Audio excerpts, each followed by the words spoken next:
کہ جا چلا جا جبریل زمین سے کہہ دے اگر تجھ میں طاقت ہے تو میرے قرآن کو برداشت کر کے دکھا. جبریل آمین آتے ہیں, آنے کے بعد زمین سے پوچھتے ہیں کہ میرا ان کا فرمان عالیشان لے کر آیا ہوں. رب نے کہا ہے کہ اگر تجھ میں ہمت ہے تو میرے کلام کو برداشت کر کے دکھا. تو زمین انکار ہو گئی, کہنے لگی جبریل آمین میری اتنی طاقت نہیں ہے کہ میں اس قرآن کو برداشت کر کے دکھاؤں. دوسری مرتبہ رب تعالیٰ نے جبریل کو آسمان کے پاس بھیجا تو آسمان کا بھی یہی کہنا تھا جبریل آمین میری اتنی طاقت نہیں ہے کہ میں اس قرآن کو برداشت کر کے دکھاؤں. اب تیسری مرتبہ رب تعالیٰ نے بڑے بڑے پہاڑوں کے پاس بھیجا. اب پہاڑ بھی انکار ہو گئے تو حضرت جبریل آمین رب کی بارگاہ میں حاضر ہو جاتے ہیں اور عرض کرتے ہیں مولا کریم زمین انکار, آسمان انکار, پہاڑ انکار, اب کہاں جائیں.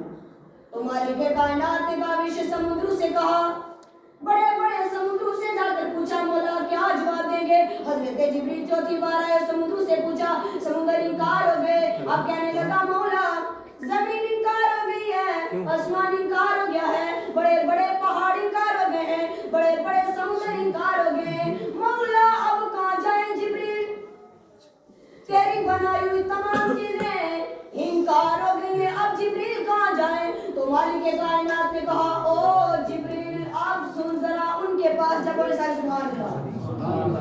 او جبریل اب تو ان کے پاس جا جن کے نور سے میں نے زمین کو بنایا, جن کے نور سے میں نے آسمان کو بنایا, جن کے نور سے میں نے بڑے بڑے پہاڑوں کو بنایا, جن کے نور سے میں نے بڑے بڑے سمندروں کو بنایا. وہ میرا محبوب بتایا, اس میں نور سے جا کر پوچھ لے, میرے محبوب سے یہ جا کر عرض کر دے کہ مجھے باری تعالیٰ نے بھیجا ہے, باری تعالیٰ ایک کتاب اتارنا چاہتا ہے جس کا نام قرآن ہے. وہ محبوب بتاؤ کہ اگر وہ قرآن آپ پر اتارا جائے تو کیا کیا برداشت کر سکو گے.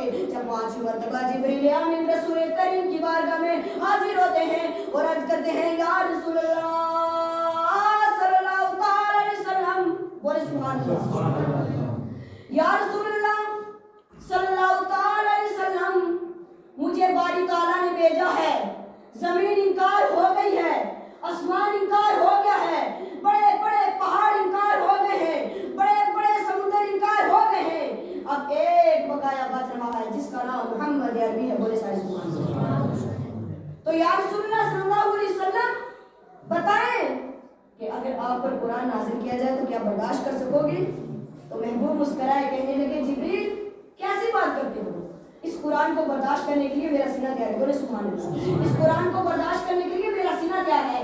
آج وہی کتاب جو حافظ قرآن بند کراتے ہیں ان کے سینے میں اتری ہے, یہی وہ قرآن جس کو زمین برداشت نہ کر سکی, آسمان برداشت نہ کر سکا, بڑے بڑے پہاڑ برداشت نہ کر سکے, بڑے بڑے سمندر برداشت نہ کر سکے, اس کو ایک محبوب عربی علیہ السلام نے برداشت کیا.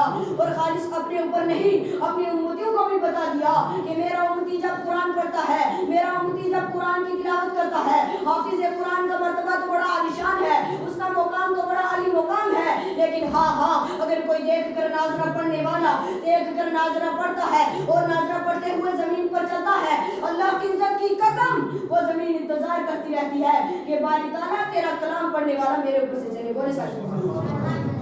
ابھی صرف ناظرہ پڑھنے والے کی اتنی اہمیت ہے تو سوچو قاریہ قرآن کی کیا ہوگی, حافظ قرآن کی کیا ہوگی, مفسر صاحب کی کیا ہوگی, اور کسی عالم دین کی کیا ہوگی. اور اس قرآن کو حفظ کرنے والا یعنی حافظ قرآن اس کا تو مقام ہے, لیکن اس کے ماں باپ کا کیا مقام ہے. حافظ قرآن کے ماں باپ کے دن, ماں باپ کے سروں پر قیامت کے دن ایک ایسا تاج سجایا جائے گا جس کی روشنی سے زمین بھی جگمگائے گی اور جس کی روشنی سے آسمان بھی جگمگائے گا, سارا جہان جگمگائے گا, سارے لوگ کہیں گے کہ یہ کون لوگ ہیں. تب رسول اللہ صلی اللہ علیہ وسلم بتائیں گے اے لوگوں یہ وہ لوگ ہیں جن کے بچے دنیا میں رہ کر حافظ قرآن بنے تھے, جنہوں نے دنیا میں رہ کر اپنے بچوں کو حافظ قرآن بنایا تھا, بولے سبحان اللہ. اور اس قرآن کو حفظ کرنے کے بعد جو بھول جاتا ہے اس کا حشر کیا ہوتا ہے. اور میں آپ کو ایک حافظ